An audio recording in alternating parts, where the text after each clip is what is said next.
Welcome to another episode of No Bolts Left Behind. I'm pretty excited to get started today. My Holley Sniper fuel injection kit was finally delivered, and the first thing I'm going to do today is remove that 1-barrel carburetor off of my. Let me start over. This is my 1968 Ford Mustang, and it still has the original inline 6 engine. And I'm going to try and convert it to fuel injection. So before I get started ditching that old carburetor, let's check out this Holley fuel injection kit. All right, so let's take a look at this guy.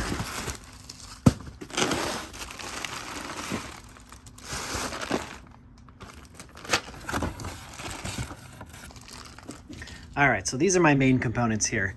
Looks like they already have a harness kind of started for me. I'll probably end up cutting a lot of that back, and I see that there is a relay and there is a power fuse here, but I'll also probably integrate that into my fuse block. But for now, we're gonna focus on installing this guy on top of the intake manifold and getting those wires sort of tucked away and ran back and ready to be wired up into my fuse block. All right, first step, let's pull this carburetor off.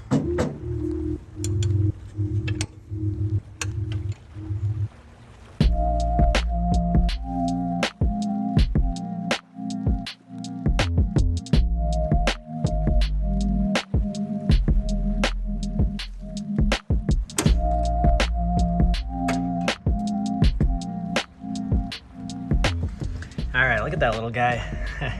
This is a 1-barrel carburetor. So here's the Holley Sniper in comparison. Pretty much the same exact size and sort of like, shape. So I think this thing's gonna sneak right in there and you'll never know.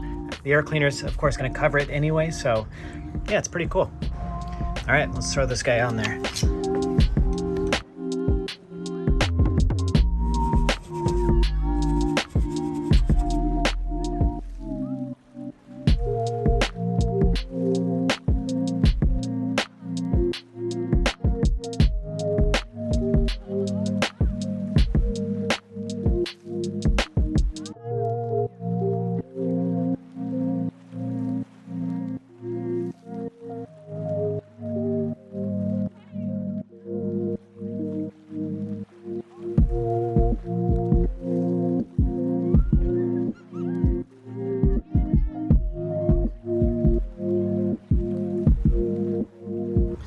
All right, we got this wire loomed.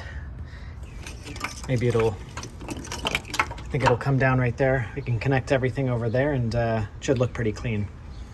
All right, so let's look into what these wires do. And one thing just occurred to me. I just spent all this time like running this wire back up there, and I'm definitely gonna need one more wire, which is the wire for the computer, and that little computer screen. So I kind of feel stupid.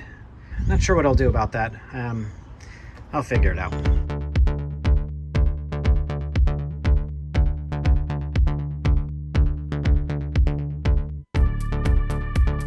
All right, I took apart this harness just a little bit.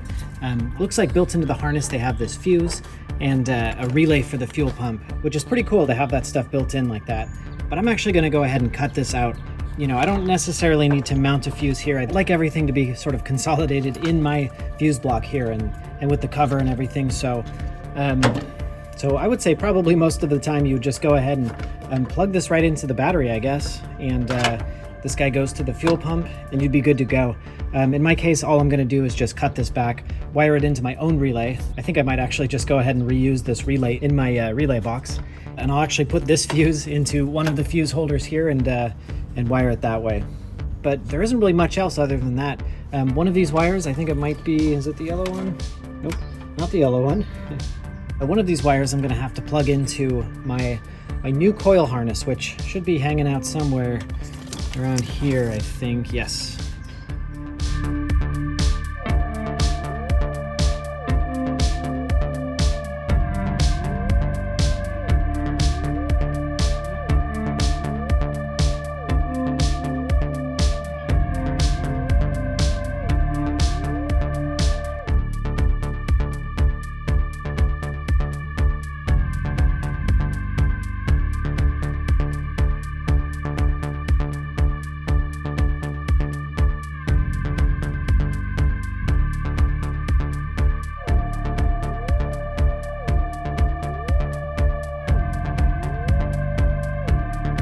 All right, I got a bunch of these wires all crimped up with all the ends for the various fuses and relays.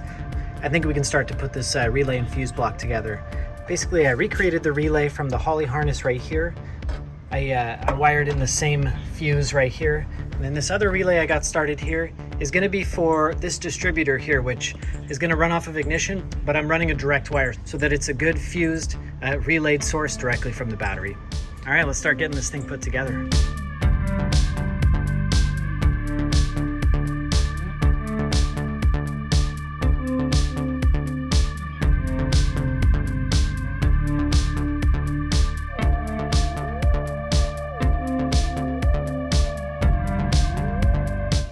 So we got the amp fuse running here.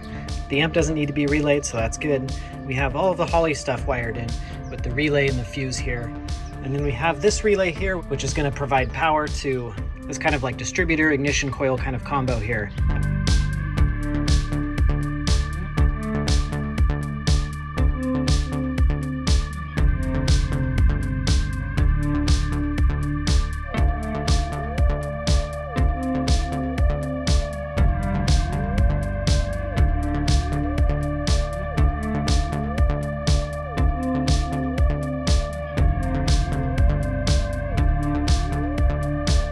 All right, it looks like I found the exact wire I was looking for, which kind of is no surprise that it's the one of the wires that came off of the ignition coil, that thing that bolted up right here. And this one is an ignition switched 12 volts, so it's off when the key's off, and then it turns on only when you go to the on position, and it does maintain the 12 volts during crank. So when you're actually turning the key all the way to start the car, you want this thing to be running because that's actually what starts the car, and you also want your fuel injection to be running or whatever. So that's really important, and that's actually not always easy to find one of those wires, but it looks like this harness has the easiest setup for that. Just use the old ignition wire from the coil. I'm going to route it, I guess, right along here and directly into my fuse block, and I think we're good.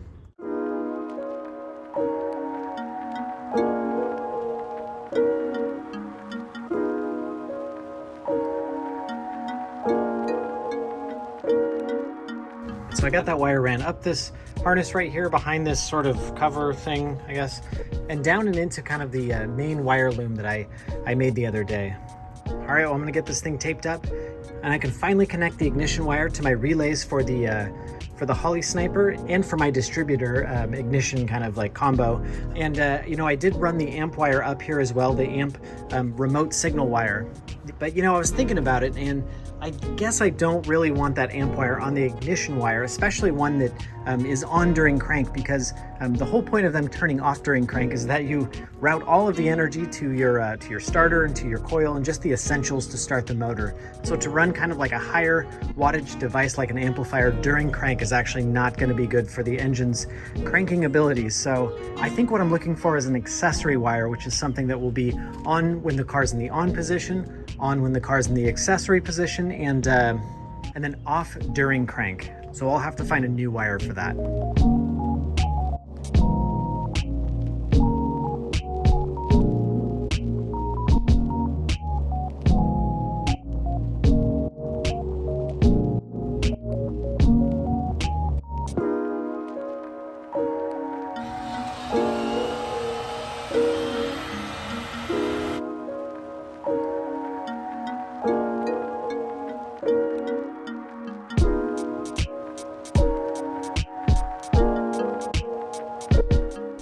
So we got that ignition wire plugged into both of the switched wires for the relays. So that ignition wire will turn on the relay that'll turn on the fuel pump.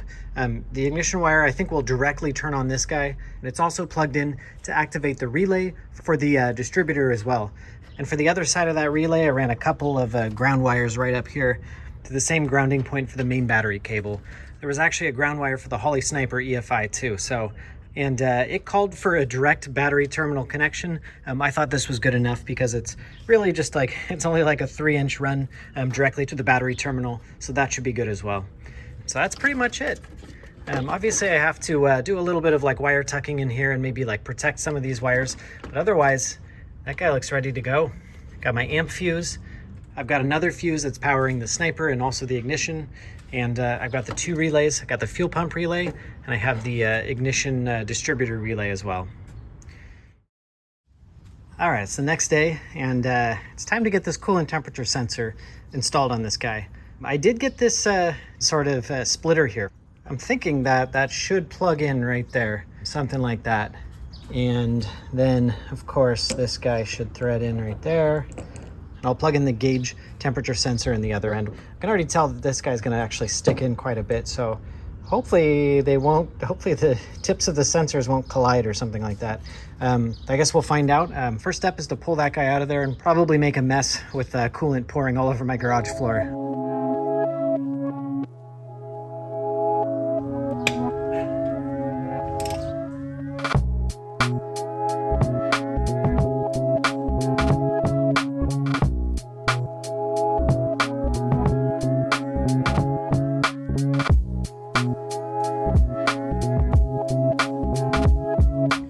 Well, kind of a bummer. I actually can't twist this thing on here because this does hit the cylinder head. So I'm gonna try and grind off a little bit of this corner, and hopefully I can shave it down enough to be able to turn on that thing without hitting on the head right there.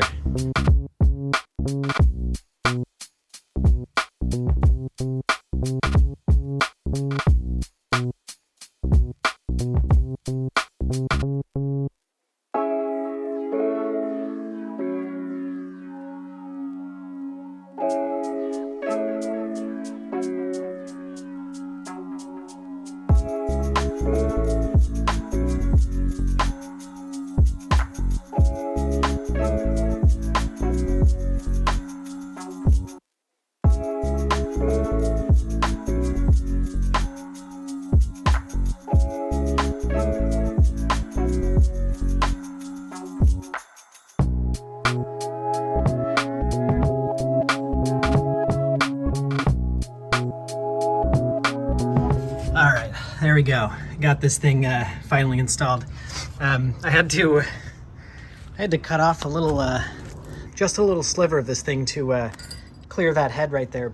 But I got plenty of threads twisted on that back coolant temperature sensor there, so we'll definitely make a good seal. So that's pretty much all of the wiring. So to kind of recap here, we have this main wiring loom going in here, and we're only using, I guess, you know what, I take that back. I guess there's one more wire, which is the O2 sensor. That one, of course, you just plug right in and install in your exhaust pipe. But other than that, we have a fused main wire. We have a ground from this guy going directly to the battery cable here. We have an ignition wire, and then we have the fuel pump with the relay wired up as well. And that's pretty much it for this thing. It really is a very simple system. So, you know, the last thing we have to hook up on this guy, which is probably, I would say that's probably one of the harder things, that would be setting up the fuel system. And this thing has two plugs here. One's in and one is out. Probably have to figure out which one's which at some point, but they're both AN6 lines here. So one's on this side, one's on that side. And the Mustang only has a single fuel line coming in right there. So I need to do a few things. The first thing I need to do is run a second fuel line. One for the send and one for the return. And I'll have to set up both for the higher pressure that the fuel injection requires. And I'll need to delete this mechanical fuel pump and set up an electric fuel pump in the back, somewhere near the tank. I think I have an idea that'll be a perfect, like, easy, relatively inexpensive setup for this guy. All right, so that's gonna be it for this episode. I'm pretty excited. I got all of the wiring done. I think that's pretty much everything for the car and the fuel injection. And in the next episode, I'm gonna get started on, in fact, I think I'm gonna hopefully finish all of the fuel system. I gotta run a new hardline. I gotta do a few other things. And maybe we'll get this thing fired up and running on fuel injection for the first time. All right, see you next week.